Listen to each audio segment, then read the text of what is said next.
आसमान में राज नहीं चलते, जादूगर तो दुनिया में जादू दिखाते हैं। এই জন্যে হাবিব ইয়ামানি বুঝতে পেরেছে যে ইনি বেশক আখরি নবী, কিন্তু তখনও কলমা পড়ে নে, ঈমান আনে নে। কিন্তু হাবিব ইয়ামানি আরো দু কদম আগিয়ে এসে আমার রসুলকে জিজ্ঞেস করছে, মন দিয়ে শোনো যুবক, আমার রসুলকে জিজ্ঞেস করছে, হুজুর আরেকটা কথা আপনার কাছে জানতে চাই। কি বলো? मेरे दिल में एक सवाल है, क्या आप बोल सकते हैं? কি বলছে? আমার দিলের মধ্যে একটা কথা আছে, প্রশ্ন আছে, এটা দুঃখ আছে, এটা গম আছে, আপনি কি বলতে পারবেন?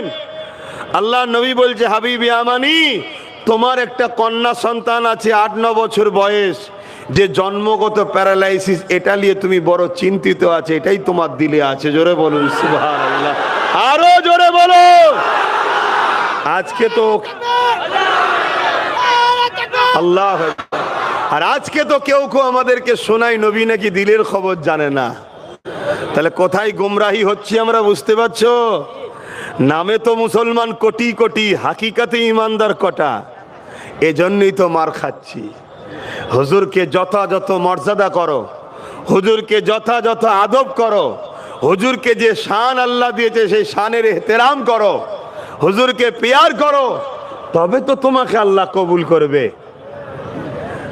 এই কথা শুনে হাবিব ইয়ামানি চোখ দিয়ে পানি গড়াচ্ছে, তখনও কিন্তু ঈমান আনে নেই।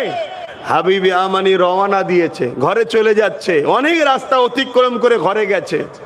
কি বলবো তো না, অসুবিধা হচ্ছে? শুনতে চাইছেন তো? হাত তুলে বলুন, শুনতে চাইছেন তো নাকি?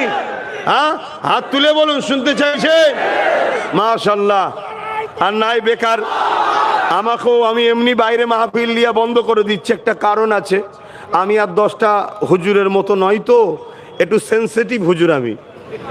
তা কোনো জায়গায় টাইট করতে পারে না, লাস্টে অন্য জায়গায় টাইট করো, তো কথা বুঝে আসছে না। এজন্য বাইরে জলসা নিলে আমি বলেই দিই, ভাই 10টার ওপরে আমি থাকতে পারবো না। কেন? অনেক কিছু ব্যাপার থাকে, তারা অনেক কিছু বলবে যে আরে यार कोई बात नहीं, हम सब तो जान पहचान वाला है, कर लो कर लो कर लो कर लो कर लो कर लो। ঠিক সময় দেখবেন নোটিশ এসে গেছে, এবার আর কার লোকে পাওয়া যাবে না। এজন্য আমি একটু বুঝে বুঝে পা ফেলি, বুঝে বুঝে চলি। কথা বুঝে আসছে তো নাকি? তো এই জন্য আমার রাসূল পাক সাল্লাল্লাহু আলাইহি সাল্লামের এই কথাটা একটু বলেলি। সেটা হলো এটাই, হাবিব ইয়ামানি যখন ঘরে চলে গেছে, গিয়ে ঘরের দরজায় আঘাত দিয়েছে। যখনই আঘাত দিয়েছে, ঘরের দরজা যখন খুলেছে, হাবিব ইয়ামানির চোখ বড় বড় হয়ে গেছে। কি দেখছে? वही 8 साल का जो लड़की था, जो पैदाइश पैरालिसिस थे, जो चल नहीं सकते, वो खुद अपने पाँव में चल के दरवाजा आके खुले हैं। बोलिए सुभान अल्लाह, और ऊंचा बोलिए सुभान अल्लाह। हबीब यामानी, अल्लाह अकबर, अल्लाह अकबर। हबीब यामानी ने पूछने लगा, क्या बात है बेटी, तुम सही हो गए हो, क्या बात है? उस लड़की ने कहने लगा, बाबा एक रात ख्वाब में एक बुजुर्ग आए थे, नूरानी चेहरा वाला, जिसके नूर से अपनी घर रोशन हो गए। आंखें बोला, बेटी तुम सही होना चाहते हो तो एक बात पढ़ लो। क्या बात? ला इलाहा इल्लल्लाहु मुहम्मदुर रसूलुल्लाह। जब मैंने कलेमा पढ़ लिए थे तो बोला बिस्मिल्लाह बोल के खड़े हो जाओ। मैं जब बिस्मिल्लाह बोल के खड़े हो गए तो देखने लगा मेरा पाँव सही हो गए। बोलिए सुभान अल्लाह। तो जाते जाते उस बुजुर्ग ने कहा, सुन लो बेटियों, बेटी सुन लो, तुम्हारा बाप हबीब यामानी बहुत जल्दी ये कलमा पढ़ लेंगे। बोलिए सुभान अल्लाह। যখন এই হাবিব ইয়ামানি কথা শুনলো আর ঘরে ঢুকলো না, সোজা ওই অবস্থায় আবার রওনা দিয়ে মক্কা এসে আমার নবীর কদমে এসে ইমানের কালেমা পড়ে মুসলমান হয়েছে। জোরে বলুন সুবহানাল্লাহ। এ যুবক, আমার রসুলের হয়ে যাও, আমার নবীর হয়ে যাও। যার ইশারায় চাঁদ দুটুকরো হয়, যে নেতার ইশারায় ডুবা হুয়া सूरज फिर दोबारा लड़ते हैं, उस नेता की गुलाम बन जाओ। वो नेता मोहम्मद अरबी सल्लल्लाहु अलैहि वसल्लम। जोरे बोलूं सुभान अल्लाह। दुनिया में है कोई ऐसा जो उंगली इशारा करके सूरज को बोले थोड़ा आगे आ जाओ, सूरज दोबारा लट के आ जाओ, किसी की बात सूरज सुनेंगे? मगर मेरे नबी जब उंगली का इशारा करते हैं मौला अली के नमाज के लिए, तब सूरज हमारे नबी के बात सुन के दोबारा लौट आते हैं। बोलिए सुभान अल्लाह। बेशक मेरे नबी को ये पावर मेरे खुदा ने दिए हैं। बोलिए सुभान अल्लाह। ये अहले सुन्नत अल जमात की अकीदा है। सब पावर का एक ही मालिक है, अल्लाह हुसैन कदीर। बेशक खुदा है। हम जो बोल रहे जबान से अल्फाज का पावर किसका हाथ में है? खुदा के हाथ में। हमको इस्तेमाल करने के लिए दिए हैं।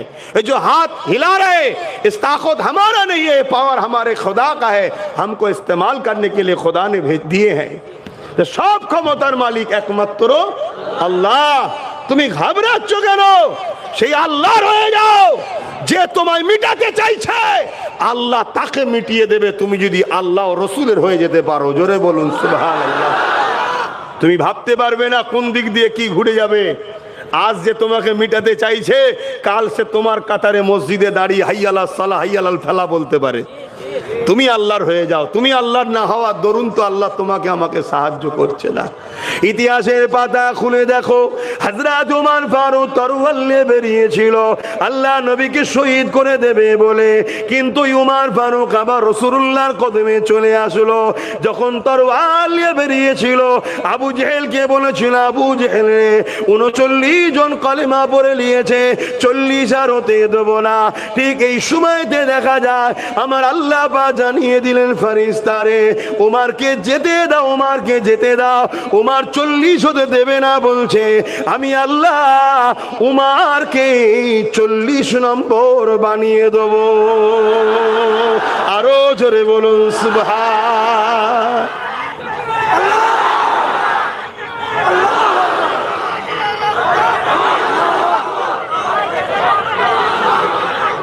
আল্লাহু আকবার।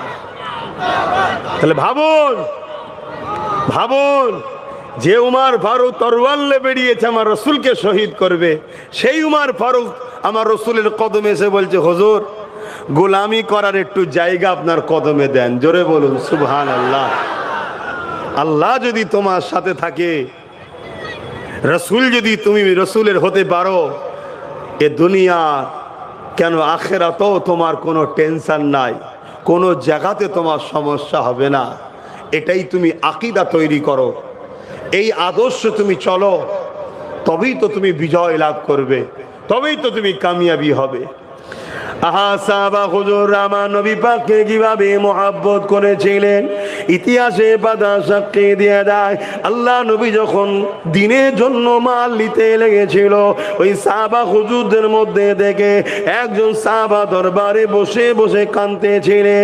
আল্লাহ নবী বলতে লেগেছিলেন, এ বাবা সাহাবা রে, কেন তুমি কাঁদো, কি হয়েছে তোমার? ওই সাহাবী বলতে লেগেছে, ইয়া রাসূলুল্লাহ হাবিবাল্লাহ, আমি বড় গরীব, আমার দিবার কিছু নাই, এই জন্য আমি জান্নাতকে খরিদ করতে পারলাম না, এই জন্য আমি কাঁদতে চাইছি, এই জন্য আমি কাঁদতেছি। আল্লাহ নবী বড় আফসোস করতে লাগলে। ওই সাহাবী বলতে লাগলে, ইয়া রাসূলুল্লাহ হাবিবাল্লাহ, আমাকে একটু ঘরে যাবার ইজাজত দেন। আল্লাহ নবী ইজাজত দিয়ে দিলে। এ যুবকেরা, তরুণেরা, ওই সাহাবী ঘরে চলে গেলে। ঘর বলতে তোমার আমার মতো নয়, পাতা দেখিরা। হ্যাঁ, আমার কিছু ভাই আছে এই বোম্বাই শহরে অনেক কষ্ট করে কাজ কাম করছে। আল্লাহর কাছে দোয়া করি, আল্লাহ তোমাদের জিন্দেগিতে ধনে মালে বরকত দি, কিন্তু আল্লাহ দিলে যেন ওই অর্থকে হারাম রাস্তায় খরচ করবে না, ওই অর্থকে নোংরা রাস্তায় খরচ করবে না।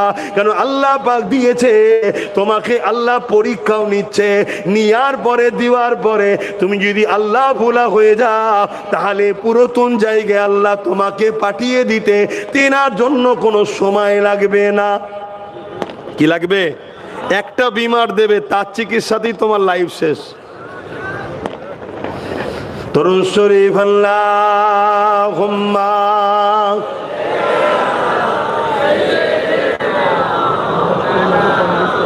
अच्छा